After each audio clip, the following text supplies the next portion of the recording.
You're listening to The White Rabbit, conversations on the art of presenting in a rather noisy world. Your hosts are Matt Krause and Alper Rozanes. Matt helps leaders of international companies speak, write, and present with confidence. Alper is an author, communications trainer, and a startup investor with a diverse portfolio of companies in Barcelona. If you like this podcast, please share with your friends and colleagues. Now, on to Matt and Alper for today's conversation. Alper, the other day, I was rereading this book, Made to Stick, by Chip and Dan Heath. Yeah, I remember that. And I've read it before, but I was rereading it just the other day, and one of the things that they talk about a lot is the curse of knowledge. The curse of knowledge is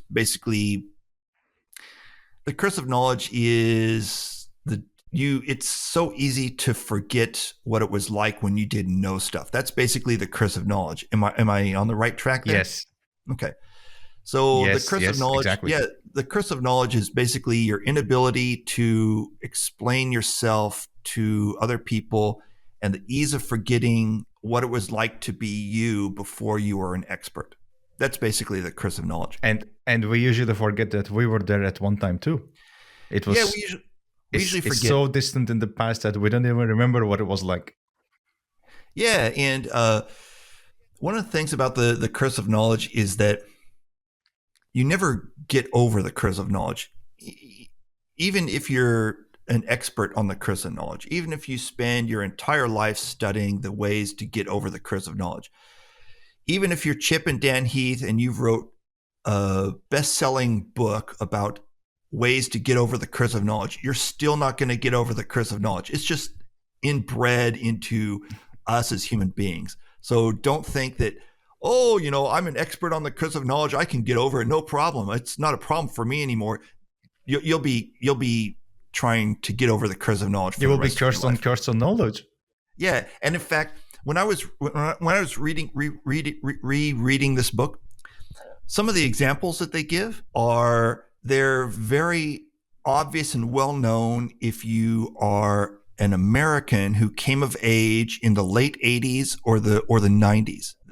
They give examples like, from the movie world, they give examples of like Die Hard with Bruce Willis and Speed with Keanu Reeves and Sandra Bullock. And then for another example, they give stories from the Subway fast food, fast sandwich making chain. And these are examples that you would know, if you were an American who grew up in the late 80s or 90s. But if you're not one of those people, then these examples wouldn't go over well at all. So I was thinking, wait a minute, on a meta level, here's a book about getting over the curse of knowledge, and the examples that these guys are giving to get over the curse of knowledge, even those have the curse of knowledge built into them. They're drowned in the curse of knowledge. Yeah. Nice. So even if you're an expert even if you're writing a book about how to get over the curse of knowledge, you're probably not going to be able to get over the curse of knowledge. But anyway, I wanted to list the 6 ways that they describe to get over the curse of knowledge, because even though the examples are dated, even though some of the examples are dated, the techniques that they give are very useful. So I wanted to go over those 6. Okay. And then maybe if we have some time left, then I can describe one of my favorites. You can describe one of your favorites, stuff like that. How does that sound? Okay, that sounds great. Okay. Let's begin. So the first method that they mention is to make your message simple. And they say, strip the message to its core. And the tip that they give, or the example that they give, is, and again, this is one of those dated movie references. They say that if your audience knows the movie Die Hard, then you could describe the movie Speed as Die Hard on a bus.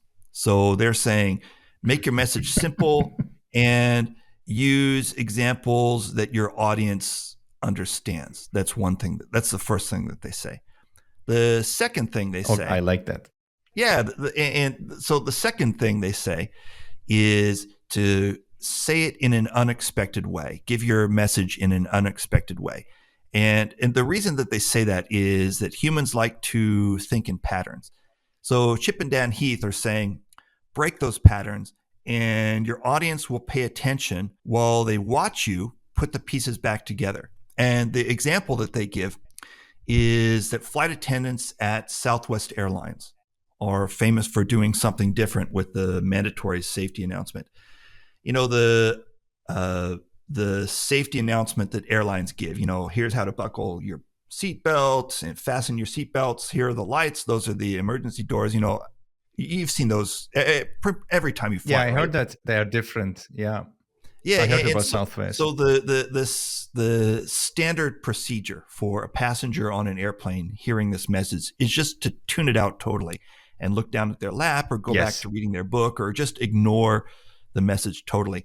And Chip and Dan Heath give this example of flight attendants who do something different with it. Like I don't know what they do. They make it funny or they deliver it in a different way or something that makes people pay attention to it. And again, the example that they give is dated because Southwest Airlines is an American Airlines. I don't know if it even exists anymore. It's probably been, or it probably has like 9 million different competitors. But in the 90s, if you were an American in the 90s, it was a very famous example. Everyone would know what Southwest was. So that's the second one. And the third method that they give is to make your message concrete. And they say use simple, sensual, and by sensual, I just mean, words that people can, words that describe something tangible, that people can touch, people can feel. That's what Chip and Dan Heath mean by sensual. So they say use simple or sensual. Talking to the senses. Yeah, talk to the senses, use tangible words so that your audience understands you better. And the fourth is to make your message credible. And they say that ideally you would say things like, I understand rocket propulsion because I'm a Harvard-educated rocket scientist. Or you might say, I understand this law because I'm an attorney. And then one of the examples that they give that I like a lot is that they talk about Ronald Reagan's famous campaign line. When he was running for the U.S. president in, I think it was 1980 or something like that. And he said, go ahead. Was it like make America great again? No, I think that was Trump. He used morning in America, but, or I think that was his 1984 slogan was morning in America. But the campaign line that Chip and Dan Heath are talking about was Ronald Reagan said once, or he said many times, are you better off than you were 4 years ago? And so this suggestion that Chip and Dan Heath have, which is to make your message credible, one of the best ways that you can make your message credible is simply by using the audience's own knowledge of a subject, because everybody considers himself an expert on himself. Who's going to say, if you ask somebody, are you an expert on yourself? Do you know yourself well or not? There are very few people who are going to say, well, no, actually, I don't understand myself well at all. Most people are going to say, yeah, I know myself pretty well. So if you can ask them a question that's going to require them to say, yes, in fact, or no, I am not better off than I was 4 years ago, then it's easier to do that. It's easier to agree with you than it is to say, well, no, I'm not an expert on myself. I don't know myself well at all. And the fifth example that Chip and Dan Heath give is to use emotions. And by use emotions, they don't mean that you have to cry on stage. You just have to make people care. You have to. Although that would work. You will be remembered. Well, crying on stage, it's going to get you remembered. But what Chip and Dan Heath mean when they say use emotions, or they go into this a little bit more, what they mean when they say use emotions is build into your message, like, why are people in the room with you? What problem do they want to solve? What will their lives look like if they solve that problem? What's going to be better about their lives if they solve that problem? Mm-hmm. And if you can use emotions in that way, if you can tailor your message to this is going to improve your life and this is what your life will look like if you do this, then you're going to hold their attention much better. And the sixth and final technique that they mention is to use stories. And people tend to remember stories much better than they remember abstract facts.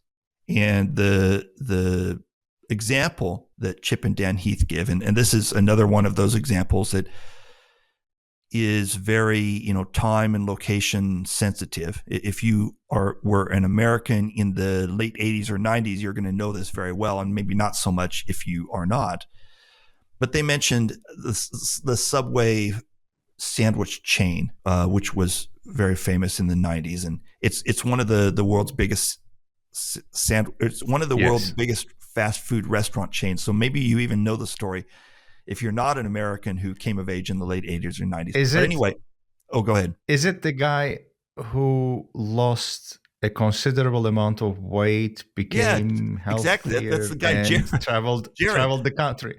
Yeah, Jared. I didn't know his name, but I know the story. Yeah, and by the way, just a little side note: everybody loved Jared in the '90s. He was this great guy, and but he later went to prison for some heinous crime. So put an asterisk next to the Jared is cool sentence.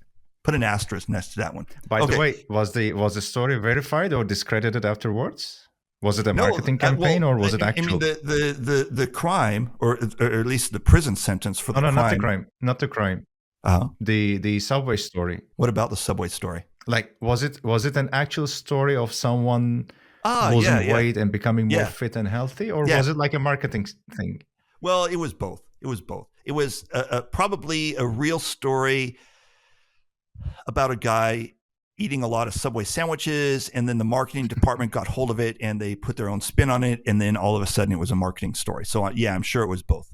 But anyway, the point that Chip and Dan Heath make is Subway could have said Subway sandwiches are healthy. There are 6 different sandwiches with less than 7 grams of fat each, blah, blah, blah. And that story would be boring and no one would remember that story at all. But here it is 20 or 30 years later, and we're still talking about that guy, Jared, because that was the marketing story that Subway used.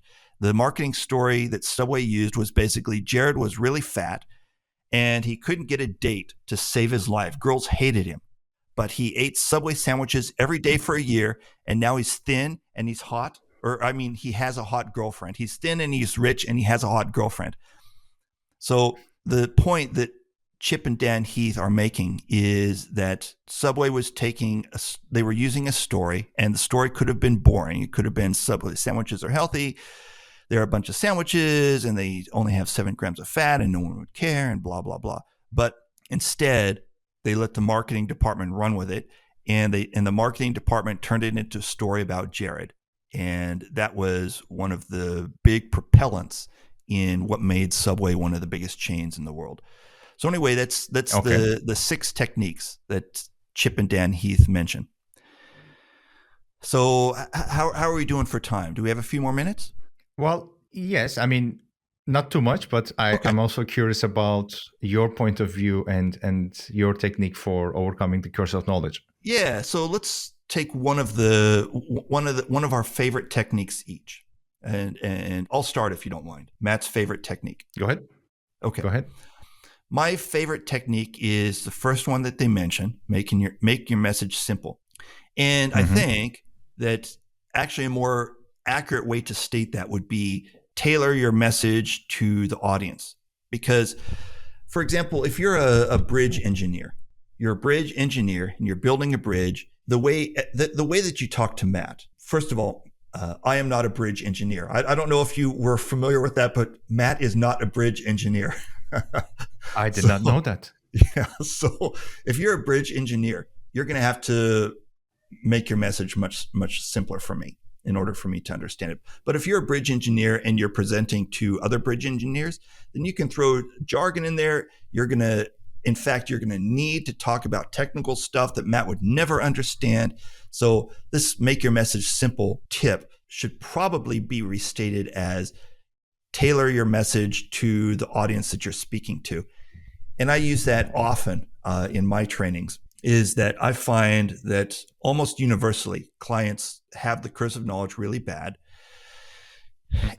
But they know their subject way better than I do. So I make sure to tell them, don't practice your message for me. Practice your message for the people that you'll be speaking to. Those are the people who are going to need to understand your message. You need to get over the curse of knowledge for them, not the curse of knowledge for Matt. So that's my favorite. Make your message simple, restated as tailor your message for the audience. Yeah. So Alper, you tell me which one of those is your favorite? Out of these 6, Yeah. I don't know, but I also have my. It's not a technique; it's just a reminder. I mean, it's especially when I'm talking about the technical parts of presentations, either with the software or talking to people who are experts in their fields, who are running their own projects. Let's say the startups, and then they talk to investors for the first time. Who will be hearing about those projects for the first time. So it's very easy for them to fall into this trap. Yeah. And I tell them what I practice myself. It's a vigorous self-reminding process of how there was one point in my life where I didn't have this knowledge, where I wasn't aware of this topic, where I didn't have this particular, where I wasn't making progress or advancing in this particular field. The people in front of you are at that point. So I think it's in line with what you said about tailoring your message.